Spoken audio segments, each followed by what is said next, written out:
Hello, Jordan. How's it going? Hello, Rob. What's up? Starting to warm up over here. We had a blizzard here in Montreal last week. It's starting to warm up a little bit.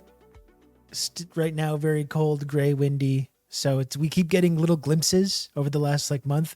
We get these little hints, these little glimpses of warm weather and sun and stuff like that. And it's so tantalizing. And then it gets cruelly snatched away. So I'm just in that cycle right now, waiting for that to be broken. How about you? How's it going over there? You know when winter or spring, I guess if you even have a season that differentiates we used to them. Yeah, it seems like they're just one season now. But when it transitions into warmer months, how unprepared you are for what you later feel as just a nice cool day. I'm in that period right now. It's 75 and sunny here, and I am sweltering. Yeah. And I know in a couple months, 75 is going to be great. Yeah. But I'm just you could see me. The listeners can't see me. I'm red. I'm damp. It's uncomfortable. I also see you're wearing a hoodie, which is kind of contradictory. I know. Yeah, well. He's a hoodie guy. Did you catch that new Fallout show? It was just released. I haven't yet, but I'm looking forward to it. The reviews look great. Yeah. And there's a couple things I'm curious I want to get your take on. So first, I saw the reviews are good, but there are people, I don't know why, who rushed out of the gate a couple weeks ago based on a clip that was shared saying, oh, this is going to be terrible. The dialogue is too much like Reddit. This is corny. This is going to suck. And I'm watching the same clip and thinking, what is wrong with this? And I don't understand the inclination that people have to just preemptively denounce something, hate it, performatively or not, whatever. I don't get that. But also, I don't love that they released every episode all at once. Do you binge watch shows? No. And in fact, I'm glad you brought this up.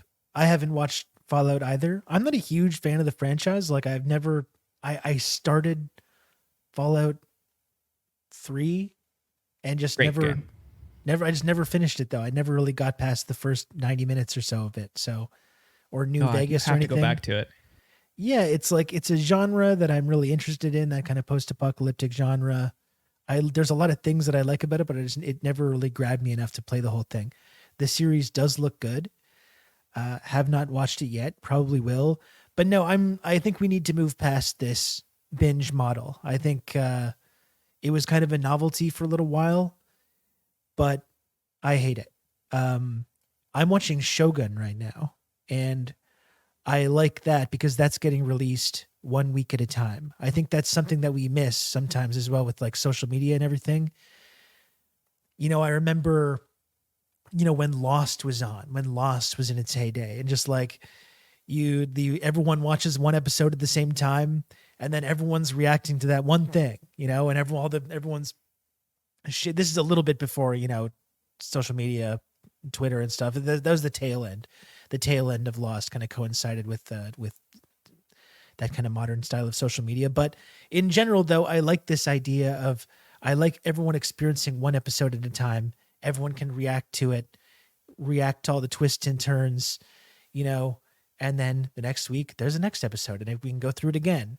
This whole idea of releasing these series, especially with these big twists and turns and big narrative moments, releasing it all at once, it just doesn't work. I don't know if you were a Game of Thrones guy, but imagine if that had been Game of Thrones. That was the whole thing.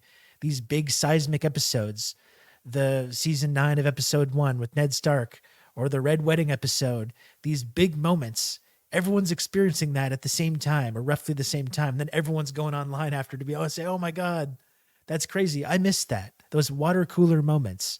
I don't like this model of releasing all the entire series at once. I think it was kind of a novelty at first when Netflix first started producing its own content and doing stuff like that. I think we need to go back. Just the Lost reference. We've got to go back. That's how I feel about it. I miss it. Yeah, we got to return. I'm totally with you. I think it's so unhealthy, and you don't appreciate that work of art, which, TV isn't often considered on the same caliber as film in terms of an art form, but it is. And there's a lot of work that goes into it. There's a lot of creativity and thought that goes into it. And when you're watching them all back to back to back to back, it's so much easier to zone out, to look at your phone, to not pay attention, to miss something, maybe even a small detail that helps enhance a scene, or it helps reveal something that's coming later. And I can't stand that as the norm. Every episode for an entire season all at once. And on the conversation point, I really like that. Even if it's not on social media, just talking to your friends during the week about it, speculating on theories. Yeah. In order to do that, you need to either set a schedule that you and your friends all watch at the same time, or just hope that they've seen everything. It's not a good idea for even building a fan base or an engaged audience. All you're doing is just trying to quickly rack up numbers so you can turn around, spin it, and say, this is the #1 show on this platform because X amount of minutes watched. Netflix loves this shit. And it's a hollow metric when people just leave it on, it autoplays the next episode, and who knows what the fuck they're doing. They might not even be paying attention. Yeah, I definitely missed that. I think we need to move away from this model. It's annoying. I do see more shows kind of going back to that episodic release format, so that's good. And I do recommend Shogun as well. It's really good. I don't know if you checked that out. I want to check that out. Yeah. It's really good stuff. The last episode of that was crazy. But I'm going to watch Fallout. I might start it tonight, actually, and report back after maybe a little bit of democracy spreading. There we go. That's what I was hoping to hear. Yeah. Massive invasion fleet. We thought the automatons, we thought somehow they returned. We thought it was mission accomplished. We thought we were heading back to Super Earth to see our families. Massive automaton invasion fleet. And I was saying this the other day, but it's really a testament to this game, because when I logged on and saw that alert that's this huge invasion fleet had come and taken over all these planets, I really sincerely, unironically had this reaction of oh fuck, I gotta get on there. I gotta jump on board the SES Lady of Iron and get out there, because it felt serious. But it's one cool thing about the sort of shared storyline and the kind of ongoing storyline of this game, that it kind of pulls you in like that. I really kind of started to panic. I was like, oh man, we got to defend these planets here. And those new missions are absolutely insane. I know you're too, I don't want to use the word, but it's say it. Go ahead. No, you're into the whole bug thing, and that's fine. When I do the bug missions, it's kind of like a chore. It's just got to take care of these. It's like you're an exterminator or something. Oh, okay. With the bots, I'm just I feel like I've been through an ordeal here. The bot, I've talked to friends about this, because I don't play the bot missions. And of course, if people are unfamiliar, we're talking about the game Helldivers 2. I don't play the bot missions because it's annoying. And my gaming ethos is I play games to have fun and relax. That's why I play on easy mode. Give me the story. I want to breeze through it. I don't care. I don't want to be frustrated by a video game. If you want to, that's cool. I respect. If you want to beat every game on the hardest difficulty, that's totally fine. And I understand why people want to do that. I just don't like that frustration. I don't like getting angry at something that I do for enjoyment. People can make any claims, have any stance they want. I don't care. I just want to vibe, and where I find my groove is suicide level on the bug missions. That's fun. Yeah. There's no relaxing in the automaton front. There's no such thing. That sounds miserable. Yeah. And I don't do it. I don't do it because it's for a good time. Okay. I don't do it because it's fun. I don't do it because it's relaxing. I'm doing it because that's what I've been called to. Okay. The galaxy is under threat. The bots, if we don't get out there, the bots are going to push all the way to Super Earth. They're going to take away our liberty. They're going to take away our democracy. They're going to take away all our strip malls and all our suburban sprawl. And we can't have that. So that's why I do it. Okay. Not because I want to, because I have to, because I need to. What's happening on the show today? So I talked to Arvin Alaigh about a new piece he wrote in The Nation about New Jersey's ballot structure, specifically in primaries. So I didn't know this. I've never lived in New Jersey, never voted in New Jersey, and maybe you didn't know this either. But the way they structure their primary ballots basically guarantees who the party wants to win will win. Because instead of doing just a vertical block of every candidate for that position, they do horizontal lines, rows of every person. So, but they start with the leftmost vertical column of who the party wants, but going down is every single different position. So you start this election, it's Joe Biden for the nominee, it's this person for Senate, it's, and so on and so forth for each county. What that does is creates a system that party players, and both parties do this, party players will effectively bribe the county party chair to get the party line position. Because people will just go in, check the top box for Biden, and then just go straight down the line because they think they're voting for whatever, the best Democrats or whatever. There is now a challenge to that. It could be upended. Arvin did a whole piece about it, the money involved, the empirical data showing if you have that position, you will win. Really, really great piece, really good conversation. Arvin's a progressive activist I've known for years. He's now working on his PhD at Cambridge. Really, really good conversation about something I didn't know anything about going into. Yeah, that should be interesting. I mean, it's fascinating to me thinking about America and the way that America kind of like lectures everyone around the world about its beautiful, vibrant democracy, how it ranks up high on the freedom index and all that stuff because of all the, the democratic, the way that people can democratically participate in society and everything like that. And you see all these ways that is completely false. And this is an interesting example of that, but you can find so many different examples of how this democracy is kind of an illusion. So I'm interested to hear that conversation for that reason. It just reminds me of that clip that was going around of Hillary Clinton the other day, about the people that are not really happy about this choice between Biden and Trump again. And her response just being, get over yourself. And again, in a nation that styles itself as this beautiful shining beacon on the hill of democracy, and the way that people can have this kind of this input into the leaders of the country, the direction of the country. And then you have this these two old senile conservative guys basically that are just kind of different degrees of conservative. You've got Joe Biden, overseeing a genocidal mass murder campaign.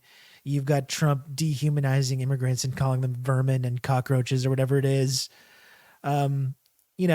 And this is the choice that Americans are faced with in this election that's coming up that they're going to repeatedly say is the most important election of everyone's life. And it's just that just doesn't really strike me as all that democratic, it just, it's sometimes I think maybe that's more of a branding exercise and an actual reality of American political life. It's a good thing you brought that up because I do think that's an important comment to think about in the context of the conversation that Arvin and I have. We didn't get into it, but it underscores how Democrats deploy that line cynically in general elections. It's, okay, well, your only other choice is Donald Trump. Yes, because you didn't have a primary. You didn't let us have a primary. And in down ballot races, you rig the system so your preferred person, and in many cases in New Jersey, it's someone who's independently wealthy who can just donate a bunch of money to each party or each county party individually. That's how they get that position. It's totally anti-democratic, but even outside of New Jersey, it's all an insider's game. So you're not even giving people a choice, and then you browbeat them into submission in the general saying, okay, well, your only other option is a Republican. Yeah, because you didn't give us a fucking choice to begin with. So it's a really good point. You brought that up. It's something that people should think about as you keep listening. Or even going into like these races when you have like more progressive people trying to run in these races and supplant establishment supported Democrats, like that case a couple years ago with Henry Cuellar in Texas. And then you have the Democratic Party machine step in to ensure that there can't be a legitimate challenge to that. That's an interesting case as well, because Cuellar is one of the only anti-abortion Democrats in the caucus. And now you have the abortion is going to be such a central theme in this coming election. And Democrats are going to say, well, you got to vote for us because, we support these rights. But then you have Nancy Pelosi supporting anti-choice Democrats, in addition to the fact that these rights were stripped away under Democratic President Biden at the same time. So, yeah, I think like with your conversation today, it's a specific microcosm of this kind of like aversion to actual democracy and the way these systems are kind of employed and manipulated. But, it's an interesting part of a larger discussion about American democracy and, all the ways that the establishment is able to maintain their grip on power and avoid actual democratic accountability. Before we get to that, I want to remind people that Matt Leck of The Majority Report and Left Reckoning joined Rob and me earlier this week. We talked about the eclipse, the conspiracy theories and right-wing narratives that they tried to deploy around the eclipse, including that immigrants and cartels would use the darkness created by the eclipse at the border to cross the border during the 4 minutes it was dark. Yeah.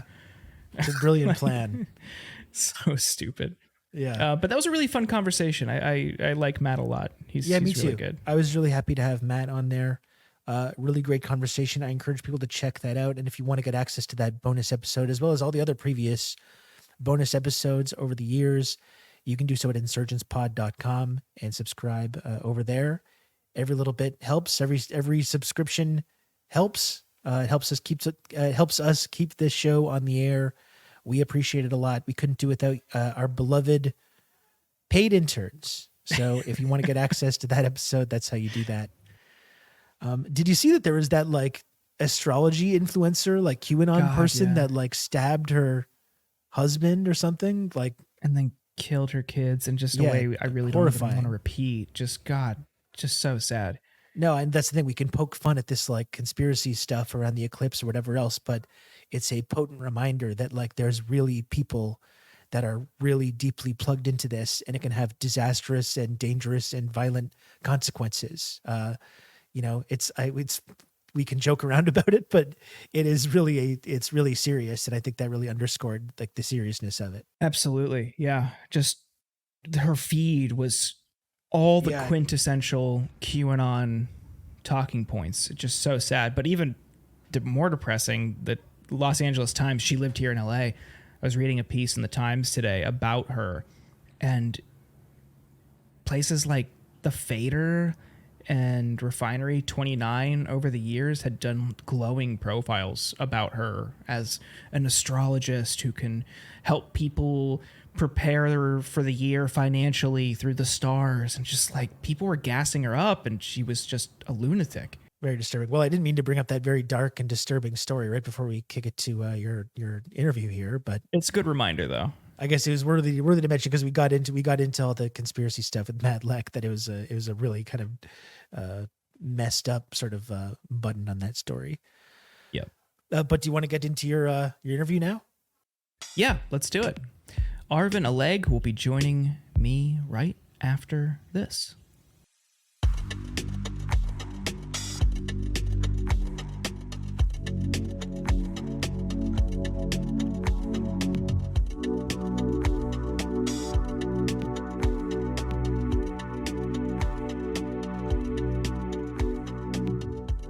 And now I'm joined by Arvin Alaigh.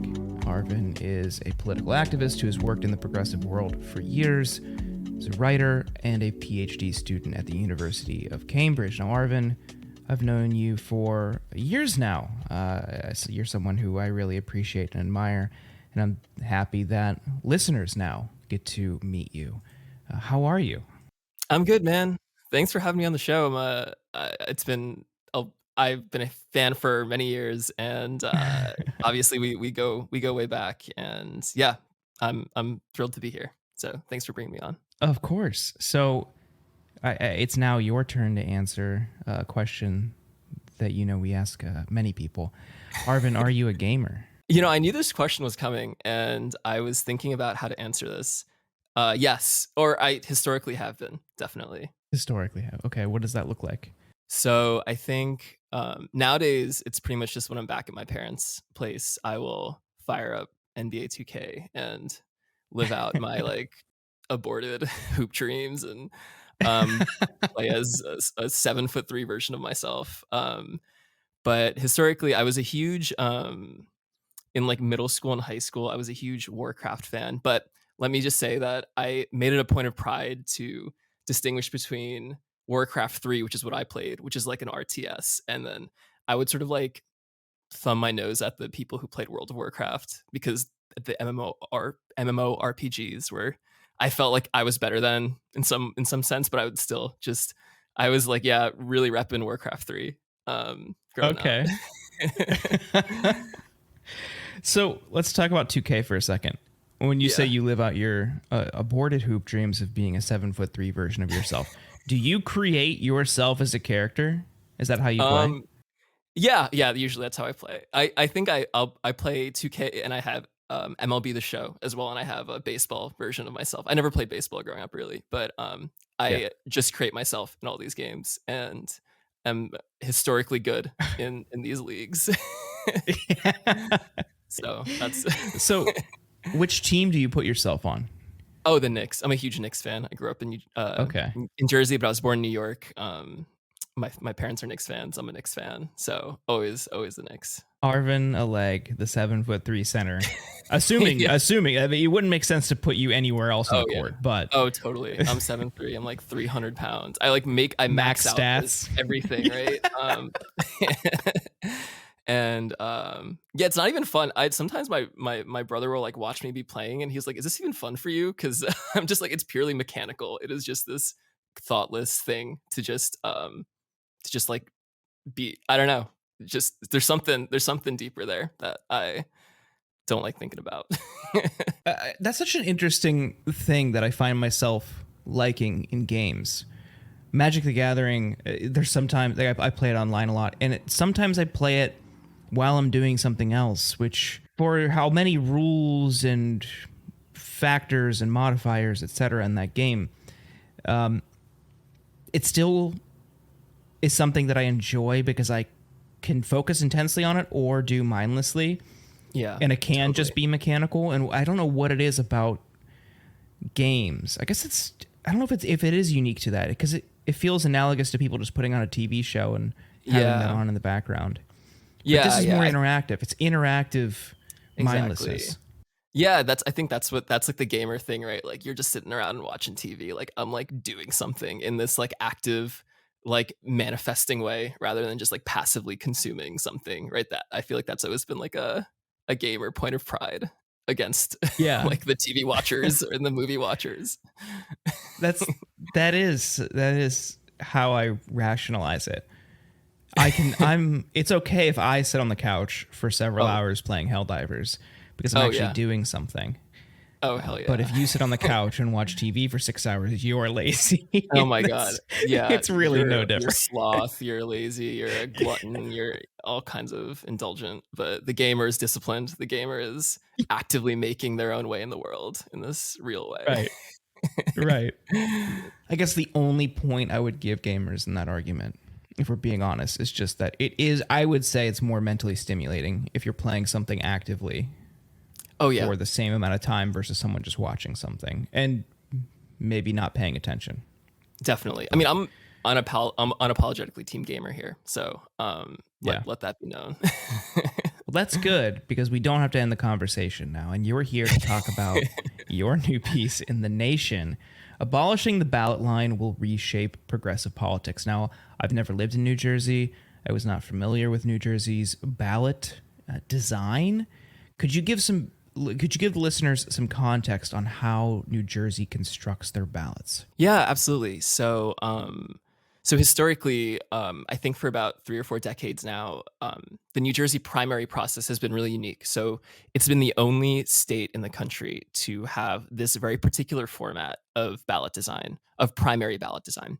So essentially, what you have is you have different, and it's hard to describe just without a visual thing. So I'd encourage folks to check out the piece itself. There's some really good designs or like artwork done by the nation's graphic designer. One of their designers did a really good job with it. So, but essentially, what you have is you have separate columns for each, basically a set of endorsements. So essentially, the county party will align the set of endorsements with the given incumbent at the top of the ticket. So in one column, for example, like this cycle, before the sort of ballot line format was thrown out by a court a couple weeks ago, what you would have had was Joe Biden in one column, and below Joe Biden would have been the sort of county party's endorsement for House of Representatives, for county commission, for city council.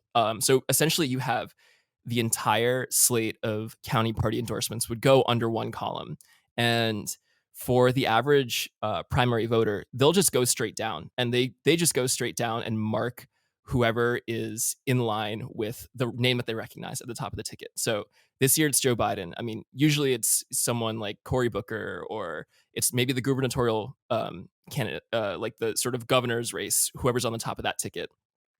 So what you have is these really funky ballots that come out where, insurgent progressives or sort of non-corporate candidates are getting thrown into like random corners of the ballot.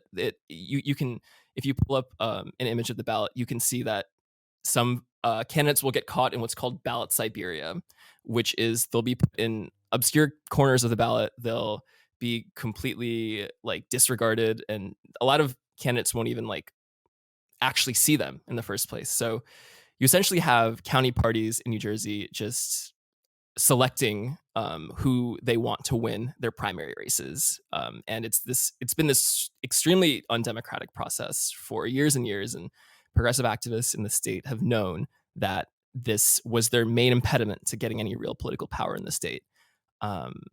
But that's all changed recently. So you're talking about people seeing a ballot, and the way it's constructed has a vertical column at the top labeled Democrat, and it going from highest position to lowest position.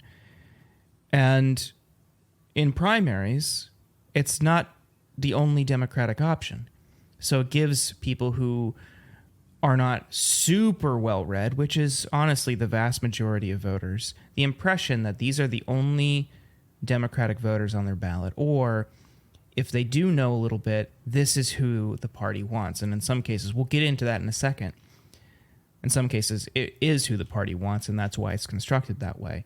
But the effects of this construction leads to people voting just straight down that line. It's easy. It kind of guides them into doing so. And in your piece, you talk about a report from a political scientist who took a look at that effect empirically.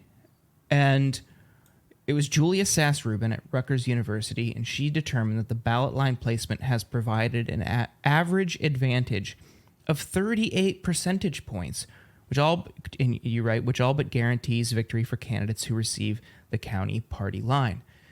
That is just, you're handing it over to them. You're just taking, like, people are going to go in there. And look, I'll admit, I've been in situations where I didn't read up on every single primary candidate, and it's like, I was younger, so please don't come after me. And I just like check the box. Lately, if I don't know enough, I leave it blank, which is probably also bad. I think it is definitely also bad, but at least I know I'm not casting my vote for somebody who is awful just because I didn't know who to vote for.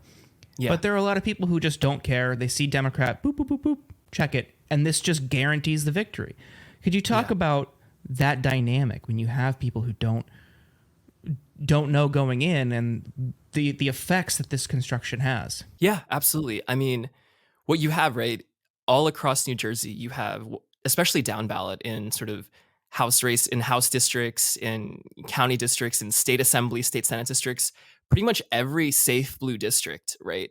This not democratically, I mean, and this, Republicans use this ballot form as well in slightly in one or two fewer counties, but they'll still, you know, in essentially safe seats in New Jersey, historically, there hasn't been any real competition, right? There's no contest of ideas, of policy, of anything. It really is whoever gets the ballot line, the county endorsement, will win, right? And this serves to just insulate New Jersey politics, if we're talking about Democratic Party politics, from any progressive pressure whatsoever, right? So I talk about this I in the piece a little bit towards the end, but essentially, we in 2018, 2020, some of the best members of Congress today, right, won in these sweeping victories, ousting incumbents, or beating corporate party favorites in open primaries. People like Ilhan Omar and Rashida Tlaib and AOC, famously ousting Joe Crowley, right? None of this has ever happened in New Jersey, right? As far as long as the ballot line has existed, there has not been any meaningful challenge to party power, right? And this means that we have a handful of deep blue districts, right, especially in North Jersey and one in South Jersey as well. Like, these are districts that will never ever vote Republican, but cycle after cycle are we have corporate friendly moderate centrist candidates that win the county endorsement and essentially govern as corporate Democrats in Congress, right? So you have progressives, not just federally, but down ballot as well, locked out of power, or you have had, as long as this sort of ballot design. And it seems innocuous, right? Like, it seems innocuous that it's literally the physical ballot design that has such influence over results. But, like Julia Sass-Rubin's studies have done so well, and anyone who's worked in, Democratic Party politics in New Jersey will tell you this too. Like, this is determining elections, and it has been, the number one impediment to any sort of challenge to corporate power over New Jersey. Some people might be thinking, okay, well, how do you get on that line? And of course, as you point out, it's money. So you talk about Governor Murphy, who worked at Goldman Sachs for over 20 years, loaned himself $10 million to run his campaign, and then gave every county chair tens of thousands of dollars in donations. He got that line. Lo and behold, he's the governor of New Jersey. He wins.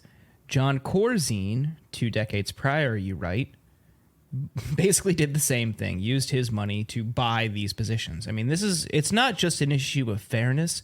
It is a political corruption issue. When you have a state with a machine like that, that's where corruption runs rampant. We've seen it in Absolutely. Illinois as well, just in a different form.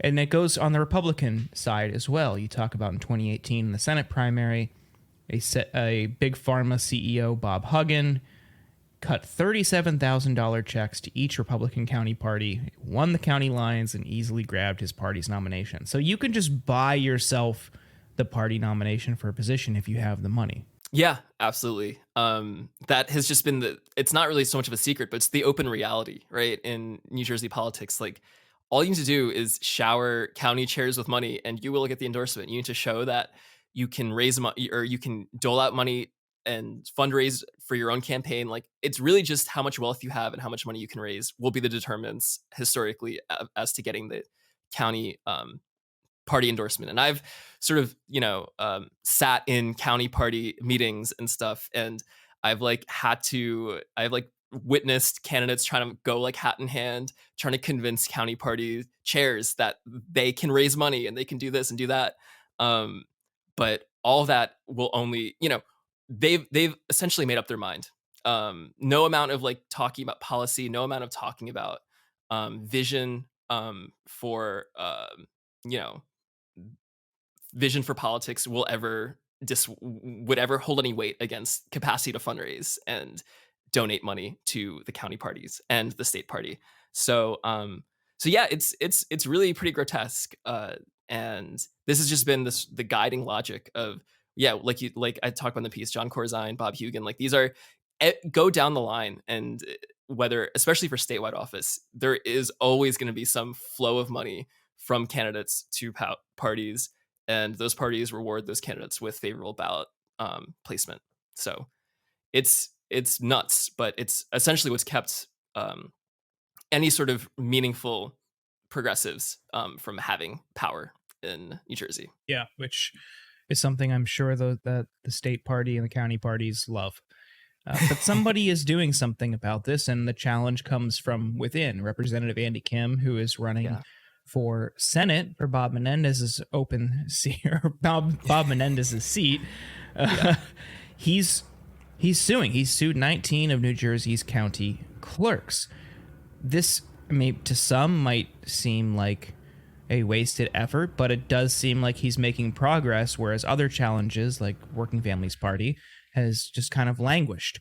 What's happening with Kim's lawsuit? Do you think this will be successful? Yeah, so essentially, I think it was on the 29th or 30th of March, the federal judge handed down granted the preliminary injunction, basically meaning that for the 2024 primary, the Democratic primary, the ballot line format is unconstitutional, right? And the coalition of county clerks and their attorneys have tried to appeal it to an appeals court, but it was rejected. So it seems like this ruling will stand. And the sort of Working Families Party lawsuit is a separate track that is, I think that is more, that's in the discovery phase right now. It was filed, I think, in 2020, or I think it was filed in 2020, and then WFP joined in 2021. But that is more challenging the constitutionality of the law itself beyond just or the design itself beyond just like this specific primary. This injunction just applies to the Democratic Party primary.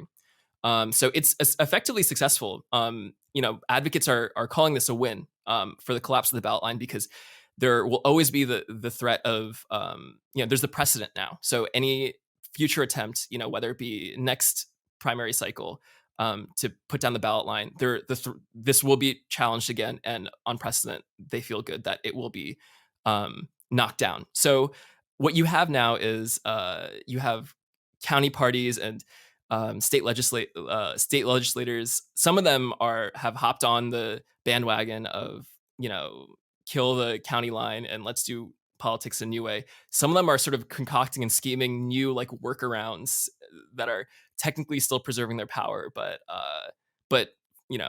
or functionally still preserving their power, but technically different.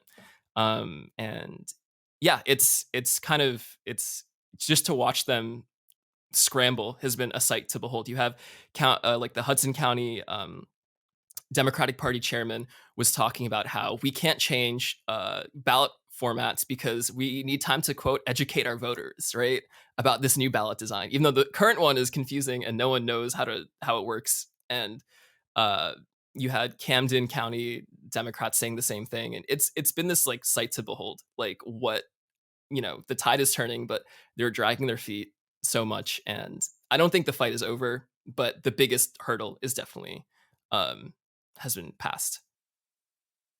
So this challenge came because Patty Murphy, which is the governor's wife, Tammy Murphy, entered the race late, has zero real qualifications for a Senate seat, but just as we've talked about, they could easily get that nomination by donating, getting that line. It was really surprising when Bill Pascrell, who you point out has been in the Senate or has been in government for decades, instead of endorsing Andy Kim, who's somebody he mentors and considers a friend, talked through his support behind Tammy Murphy. When asked about it, he said, "Do I fight my county chairman?" Just laying it out. Like, look, I can't go against what my county says, even if it makes no sense, even if this person very clearly should not be a senator, or hasn't earned or worked for or shows the qualifications to be a senator. You've got this other guy who makes a lot of sense. Okay, he's already in the House representing New Jersey. People seem to like him. He's got the chops. No, I'm going to throw my support behind the governor's wife because they have money. Yeah. Like, what are we doing here? This is so ridiculous. Yeah, it's absurd, man. It really is. The extent to which this is just like brazen. It's brazen corruption, and it's just been normalized as the status quo in New Jersey politics for decades. And yeah, I mean, I think that Andy Kim, and I talk about this in my piece, and the activists that I spoke to for the piece were pretty much echoing, or they were pretty much saying this, and I think my piece just echoes their sentiment here. But this is really just the perfect storm of like Bob Menendez, obviously the grotesque corruption that he has been accused of, really put, honestly, New Jersey corruption on the map.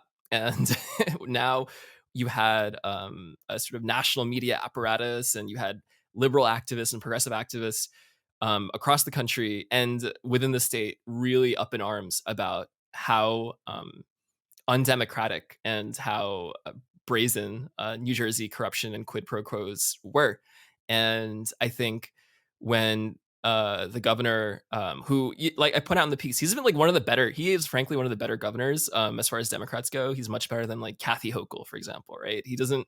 He's not. He's not this. He's not as bad. But this is like definitely the biggest blemish on his legacy. I think it will be that he has tried to like parachute his wife into, or he did at least try to parachute his wife and work the entire state party apparatus to defend his wife, just getting coronated into a Senate seat, right?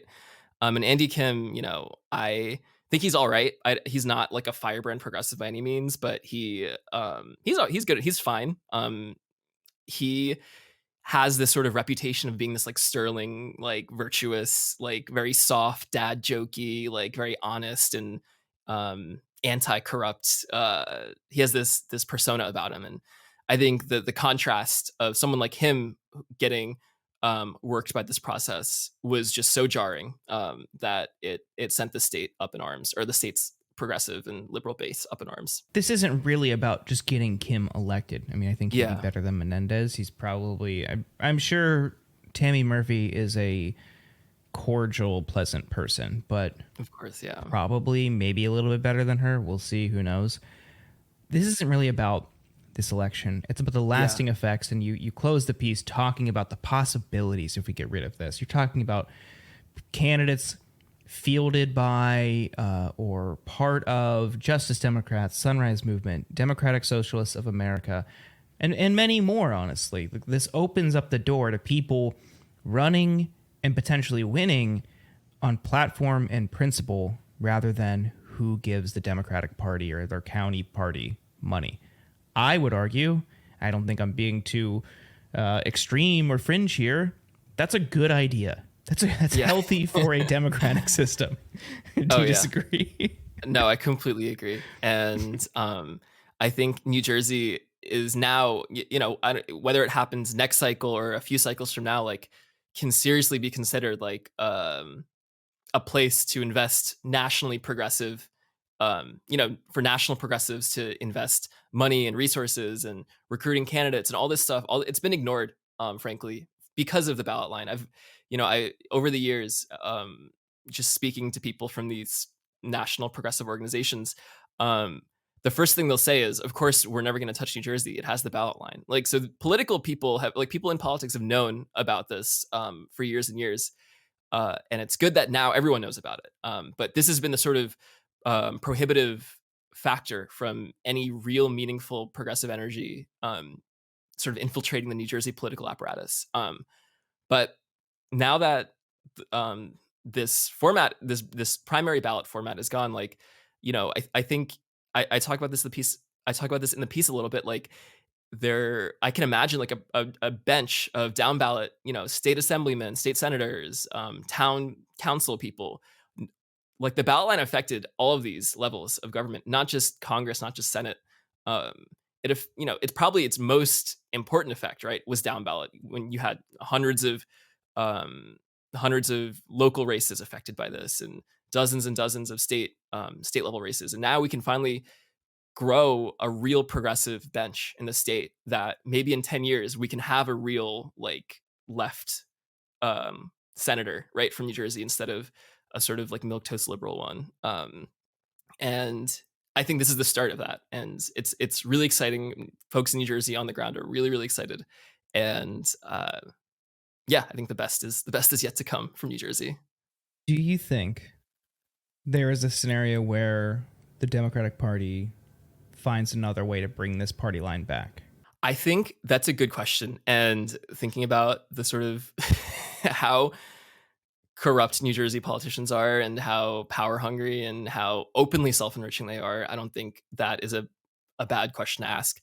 I think as far as the ballot line specifically goes, I think that ship has sailed. I think even if the judge hadn't granted this injunction, you had machine politicians. Like I talk about this in the piece a little bit. The governor or a gubernatorial candidate, Steve Fulop, who's the mayor of Jersey City, one of the biggest cities in the state. He, a week or two before the injunction was granted, he actually flipped his endorsement from Tammy Murphy to Andy Kim. Right? You had machine politicians coming out with op-eds, folks that have been benefiting from the county line for years and years coming out against the county line, writing op-eds, doing all sorts of advocacy against the county line. Suddenly, I don't know, obviously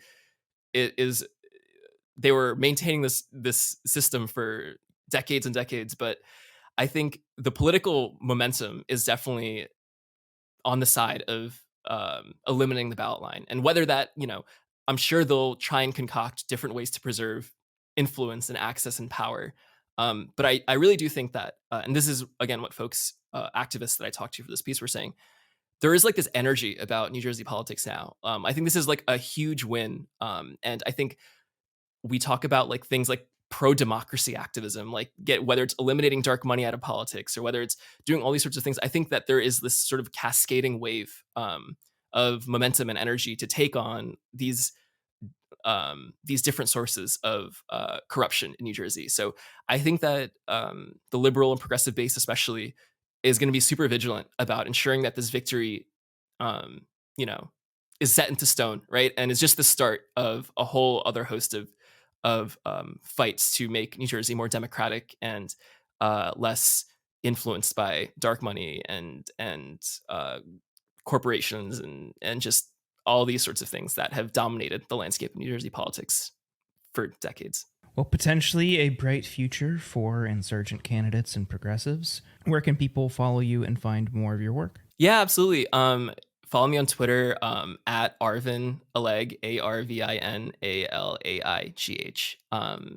And I have a few more pieces coming out in different outlets in the next couple months, and I'm really excited to keep up. I hope to keep doing New Jersey work. I'm from New Jersey, like I said. I think there's something, and honestly, the reason I left New Jersey, what big reason, was because of the ballot line. Honestly, in this real sense, like I had started doing political work in New Jersey after I graduated college, and I think within just a few months, I was realizing that there was no future for progressives in New Jersey as long as this existed. But now that there's energy back in the state, I'm excited to continue. I'm just, bandwagon onto the back onto the Garden State. Well, Arvin, thank you so much for joining me. Thanks, man. I really appreciate it.